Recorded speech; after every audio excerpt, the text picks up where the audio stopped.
한국경제TV 생생한 실전 투자 정보 와우퀴. 월 5,000원 커피값으로 투자 정보가 내 손 안에 배달됩니다. 와우킥 N에서 만나요. 네, 시장에 떠오르는 이슈들 점검해 보면서 증시를 전방해 드리도록 하겠습니다. 매크로 인사이트 이윤수 서강대학교 경제학부 교수 모셨습니다. 교수님 안녕하세요. 반갑습니다. 예, 안녕하십니까? 네, 최근에 발표된 지표들부터 하나씩 풀어봐야 될 것 같습니다. 일단은 미국의 3분기 GDP가 예상치를 굉장히 뛰어넘으면서 4.3%를 기록을 했습니다. 고용도 안 좋다 그렇고 미국 경제에 대한 우려가 많았는데 이렇게까지 높게 나온 이유가 무엇일까요? 예, 일단 지난 네. 분기에 3.8%였습니다. 그리고 시장 예상치는 3.2%였거든요. 시장 예상치를 훨씬 상회하는 놀라운 숫자인데요. 그 항목별로 보면 소비가 다시 엔진 역할을 하고 있습니다. 실질 민간 소비가 연율 3.5% 증가해서 2분기에 2.5% 올랐던 것보다 훨씬 빠르게 오르면서 성장에 기여한 바가 큰데요.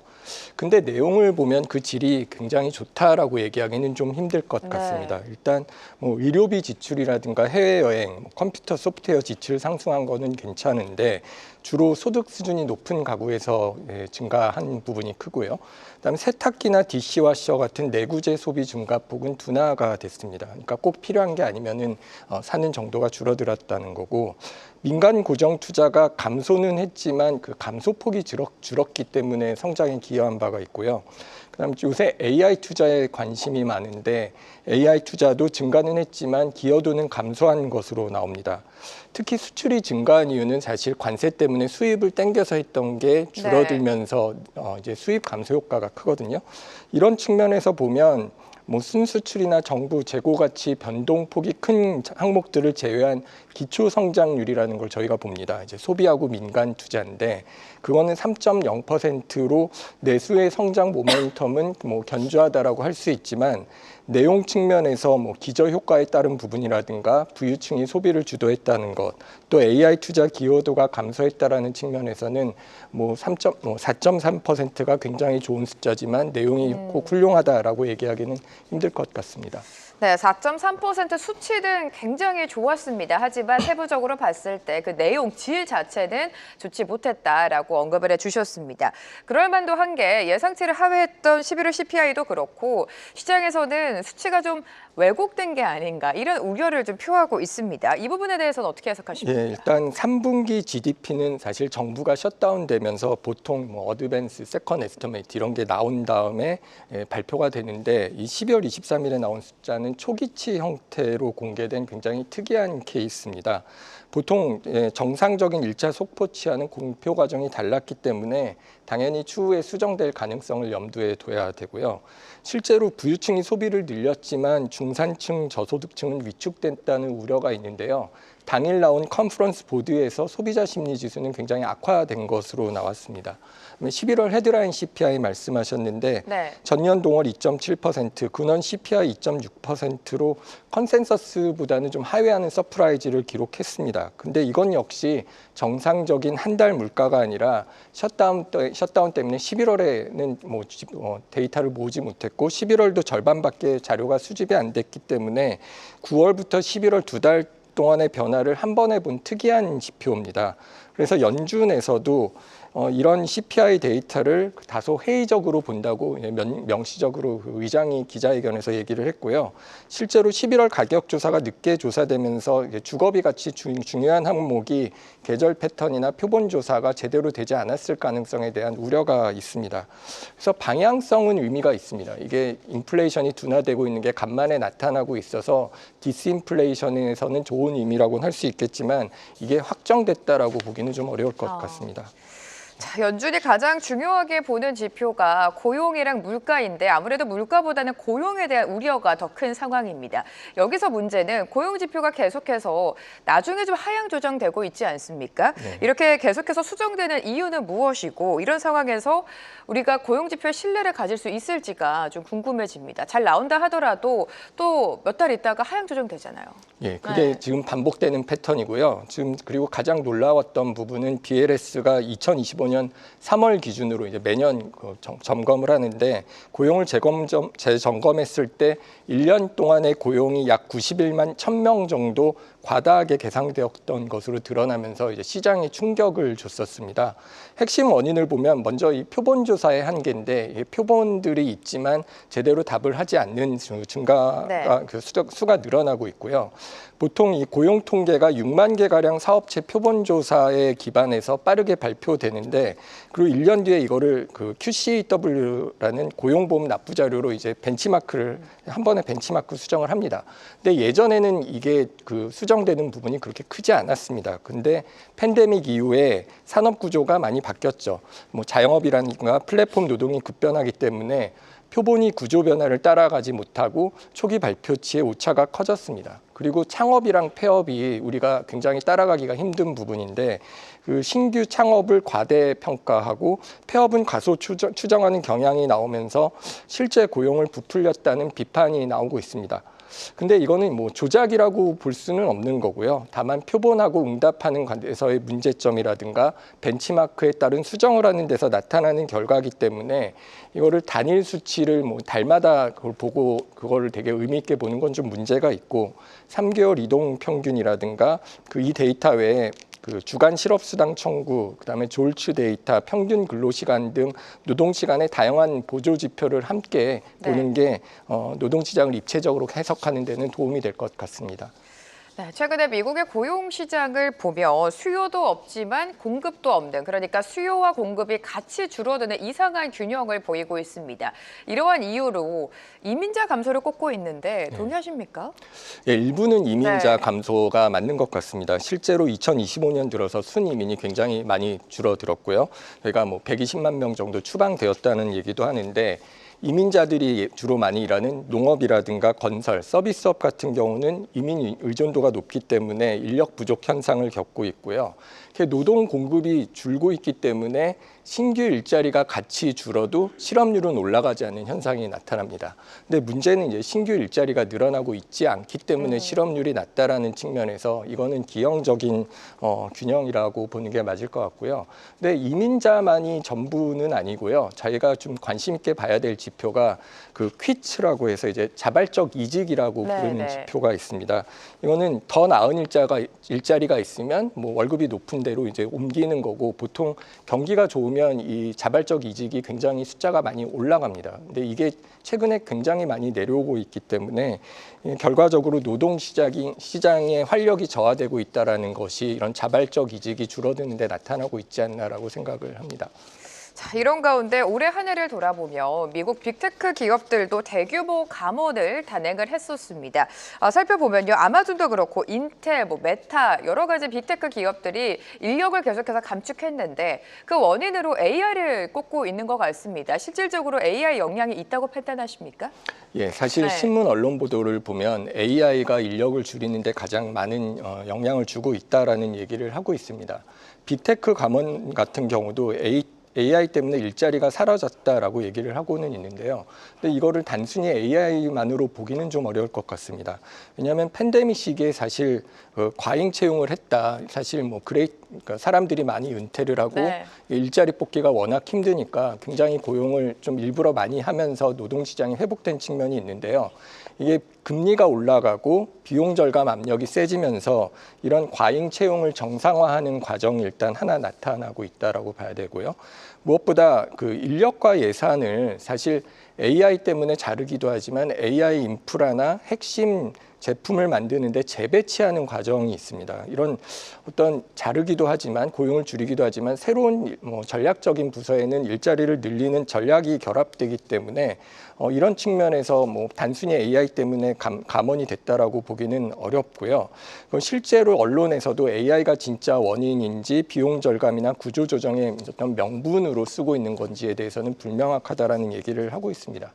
그리고 저희가 빅테크 감원에서 좀 유의해야 될 점이 미국 실업률이 급등할 가능성은 사실 그렇게 크진 않을 거고요. 저희가 그 미국의 노동 시장을 볼 때는 그 노동 시장이 굉장히 유연하기 때문에 어떤 해고 때문에 고용이 줄어서 실업률이 오른다라기보다는 단기적으로 채용, 그다음에 일자리 창출이 줄어서 아까 말씀드렸던 이직이 줄어서 실업률이 느는 게 더 중요할 때가 많습니다. 사실 실업률이 올라도 새로 고용이 늘면 늘 실업률이 빠르게 떨어지는 게 미국 시장의 특징이었고 코로나 때 빅테크 감원을 하면서도 또 빠르게 고용을 다시 했던 경력이 있거든요.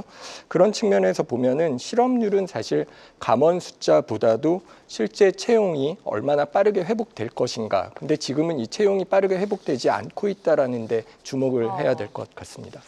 사실 이렇게 빅테크 대기업뿐만이 아니라 공공 부문에서도 일자리가 계속해서 줄어들었습니다. 트럼프 2기 행정부가 들어오고 나서부터 연방정부 감원도 굉장히 많이 된 상황인데 이러한 영향도 우리가 체크를 해봐야 될 것 같습니다. 경제 영향은 어떻다고 보십니까? 일단 정부 효율성 부라고 해서 예산을 좀 아껴 써야 된다라는 얘기를 많이 했었죠. 그 결과로 이제 구조조정을 했었고요.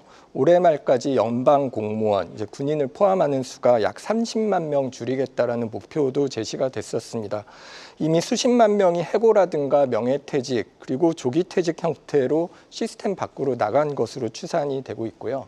문제는 이런 직접 고용이 주는 것뿐만 아니라 연방 정부가 가지고 있는 연방 계약이 취소되고 정부 지출이 삭감되면서 뭐 워싱턴 D.C.라든가 버지니아, 메릴랜드 등 그 정부 연방 정부의 고용이 중요한 지역에서 타격을 받고 있다라는 거죠. 주로 방산이나 IT, 컨설팅 업체들로 알려져 있는데요. 근데 이런 게 전국적인 경기 침체로 가기는 어렵고요. 왜냐하면은 연방 인력 30만 명이 뭐 전국에 있는 전체 고용에서는 한 0.2% 수준이라서 그렇게 크지는 않습니다. 다만 DC 인근처럼 연방 의존도가 높은 지역에서는 고용이라든가 부동산, 소비가 타격을 받기 때문에 국지적으로는 침체 압력을 받을 수밖에 없을 것 같습니다. 자, 이렇게 고용 자체가 불안하면 당연히 자연스럽게 소비도 위축이 될 텐데요. 미국 소비 시장을 보면 양극화가 굉장히 심화가 되고 있습니다. 고소득층이 소비를 좀 이끌고 있는데 어떤 상황이고 소비가 미국 경제를 좀 침체할 가능성이 있다고 보십니까? 예, 사실 미국 소비가 겉으로는 괜찮아 보입니다만 지금까지 소비가 굉장히 강건하게 나오는 이유가 소득이 많은 사람들 그리고 어떤 자산 시장이 올라서 자산 시장에서 부를 많이 축적한 사람들이 소비를 이제 주도하고 있기 때문이라고 하고 있고요. 반면에 하이나 중하위층은 소득에 굉장히 소비에 굉장히 소극적이다라는 얘기를 하고 있습니다. 문제가 되는 거는 이 소비 패턴뿐만 아니라 그 신용카드 부채에서도 양극화 현상이 나타나고 있습니다. 고소득층의 경우는 팬데믹 이전에 비하면 부채 수준이 낮은 걸로 나와 있는데요. 반면에 저소득층은 팬데믹 이전인 2019년보다 높은 수준으로 나오고요. 그리고 2025년 들어서는 연체도 증가하고 있는 것으로 나옵니다. 특히 그 소득이 낮은 최하위 소득층하고 젊은 차주 사이에 연체율이 증가하고 있고 학자금 대출 연체도 증가하는 것으로 나타나고 있습니다. 이런 부채 경로가 소득 계층별로 이제 소비 격차를 설명하는 중요한 요인이라고 볼 수 있고요. 다만 이 상위 소득층이 전체 지출의 한 절반 가까이를 차지하고 있기 때문에 단기적으로 하위층 소비가 좀 줄어든다라고 해서 미국 전체가 곧바로 침체에 빠지기는 쉽지 않을 거라고 생각합니다. 자, 이렇게 3분기 성장률이 호조를 보였다는 점 서두에 체크를 해주셨는데요. 금리 인하 기대감이 살짝 줄어들기는 했지만 여전히 내년도 시장은 2차례 정도 금리 인하를 기대하고 있는 모습인 것 같습니다. 교수님께서는 내년도 연준의 통화정책 방향 어떻게 예상하고 계시고 어떤 기대가 있는지, 왜냐하면 연준 의장이 교체가 되면 아무래도 친 트럼프 인사가 안 될 텐데 금리 인하 속도가 좀 가파라질 것이다라는 이야기도 있거든요. 예, 일단은 지금 트럼프가 계속 언론에 나와서 금리를 인하하지 않는다, 연준 의장이 잘못하고 있다라는 너무 굉장히, 압박을 하고 있죠. 압박을 많이 했고 사실 그 미란이라고 자기의 측근인을 사실 그 연준 이사로 앉혔죠. 그리고 새로 뽑는 연준 의장도 어떤 트럼프의 측근인 사람들로 이제 논의가 되고 있고 뭐 해시 같은 분이 이제 주로 이제 논의가 되고 있는 것으로 알고 있는데요. 일단 시장을 정리하자면 보통 이제 저희 점도표에도 볼 수 있겠지만 그 정책 금리 중앙값이 2026년 말 기준으로 3.4%로 제시되어 있습니다. 현 수준이 3.5에서 3.75%라는 것을 생각을 하면 대략적으로 1회, 많으면 이제 2번 정도 인하할 것이라는 경로를 저희가 생각을 해볼 수가 있고요. 그 시장이나 그 IB 다수는 2회 정도 인하할 것으로 예측을 하고 있습니다. 일단 뭐 3분기 성장률이 굉장히 위로 놀라울 정도로 네. 좋았기 때문에 뭐 B컷을 하기는 상당히 어려워졌다라고 보고 있고요. 다만 노동시장이 둔화를 하고 있지만 실업률이 그렇게 많이 올라가고 있지는 않고 경기 침체 신호가 이렇게 두드러지게 나타나고 있지는 않기 때문에 지금 시장이나 연준의 점도표에 나와 있듯이 한 번이나 2번 정도 내리는 것이 일반적일 거라고 저희가 생각을 해볼 수 있을 것 같습니다. 그다음에 그 말씀하셨듯이 연준 의장이 바뀌면 그 인하 속도가 빨라질 것이냐라는 점과 관련해서 말씀드리면 그 의장이 바뀌면 시장의 기대가 바뀌는 거는 사실 맞습니다. 사실 트럼프가 뭐라고 얘기할 때마다 보면은 그 시장에서 선물 시장 같은 데서 금리의 변화가 있거든요.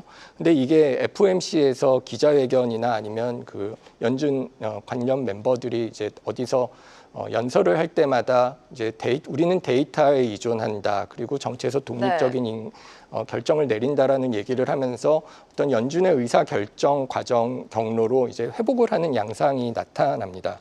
사실 의장 교체가 사실 시장에 어떤 비둘기적인 옵션을 줄 가능성은 있습니다. 아무래도 FOMC 끝나고 기자회견 과정에서 의장이 얘기를 많이 하지만 저희가 주목해야 될 부분은 그 연준 의장은 사실 기업의 대표나 어떤 이사의 의장하고는 좀 다릅니다. 12명이 투표를 하는데 그중에 표를 하나를 행사를 하고 결국은 다수결로 결정이 되고요. 뭐 의사를 어떤 주요 의제를 낸다거나 회의에서 그 회의를 좀 더 영향을 미칠 가능성은 있지만 결국 투표에서 설득을 하지 못하면 그 의사 결정을 바꾸기는 어렵기 때문에 의장이 바뀐다고 해서 네. 연준의 반응 함수가 단기적으로 바뀌긴 어렵고 결국은 데이터에 의존해서 인플레이션이 더 내려오거나 고용이 더 약해져야지 빠르게 금리를 내리는 게 정당화될 것이다라고 보는 게 맞을 것 같습니다. 네, 의장 지시로 무조건적으로 결정되는 구조가 아니기 때문에 좀 지켜봐야 될 것 같습니다. 일단 올해 한 해를 복기를 해보자면 미국 증시가 계속해서 랠리를 보였던 이유는 첫 번째가 막대한 유동성이었고요. 그 두 번째는 AI 기업의 성장이었던 것 같습니다. AI 버블론이 계속 나오고 있습니다만 성장에 대한 의심은 없는 상황이죠. 하지만 회사채 프리미엄 상승도 우려 요인으로 꼽히고 있는데 내년에 대규모 회사채 발행이 이어진다고 합니다. 지금 미국 경제 중심, 그러니까 미국 경제를 끌고 있는 게 AI 산업이기 때문에 좀 타격이 있을 것 같아요.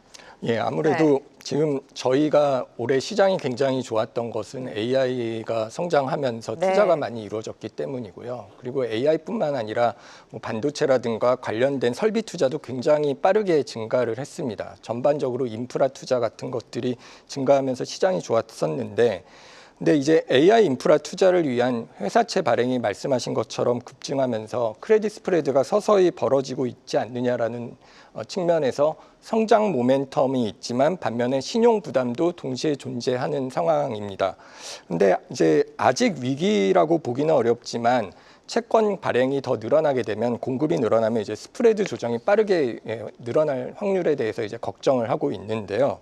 회사채 공급이 늘고 스프레드가 늘어나면 기업의 조달 금리가 늘어납니다. 이에 따라서 캐펙스라든가 뭐 M&A 같은 활동이 둔화되면서 실물 경제가 둔화될 가능성을 우려를 하고 있는 거고요.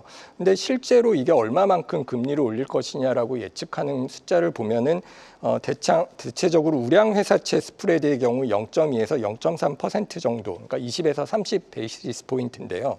그렇게 보면은 미국 경제에 결정적으로 부담을 주지는 않을 것 같습니다. 실제로 골드만, JP 모건 등 전반적으로 IB들은 기업 펀더멘탈이 여전히 양호하기 때문에 기업 부도율 전망은 낮다라고 얘기하고 있고요. 다만 이 신용시장 스트레스가 경기 증시에 약한 고리가 되려고 한다라면은 실제로 스프레드가 정말 예상보다 빨리 오르느냐의 문제, 그리고 네. 그리고 뭐 발행이 어려워지느냐, 특히 하이힐드 채권 같은 게 발행 실패가 나오면 이때는 주가 조정뿐만 아니라 위험 회피 모드로 전환될 가능성에 대해서도 우려를 해야 되고요. 그리고 이 회사채 스프레드뿐만 아니라 국채 금리가 오르게 되면은 그 높은 국채 금리의 스프레드까지 오르는 거기 때문에 그것에 대한 우려를 저희가 좀 더 심각하게 봐야 되지 않을까라고 생각을 합니다. 자, 그럼 끝으로 내년도 미국 증시 흐름은 어떻게 전망하시는지 좀 여쭤보고 싶어요. 네, 네. 일반적으로 이제 연착륙에 대한 오늘 주제가 연착륙이었는데 성장 둔화는 있지만 경기 침체는 피할 거다라고 얘기를 하고 있습니다. 실제로 기업이익이 성장하고 있고 AI 관련 투자 그리고 이로 인한 생산성 기대가 큰데요. 거기다가 이제 연준의 금리도 점진적으로 인하할 것이라고 예측을 하고 있습니다. 이런 측면에서는 경기가 급격히 꺾이기는 어려울 것이라고 생각을 합니다. 다만 이미 밸류에이션이 높은 상황이고 AI 투자 대비 수익화의 불확실성이 좀 남아있기 때문에 상승 여력은 있지만 변동성도 클 가능성이 높습니다. 특히 그 AI 캐펙스의 수익화가 생각보다 늦어진다면, 즉 실적이 기대를 못 따라온다라고 한다면 밸류에이션이 초반에 나타날 가능성이 있지 않을까라고 예측을 하고 있는 것 같습니다.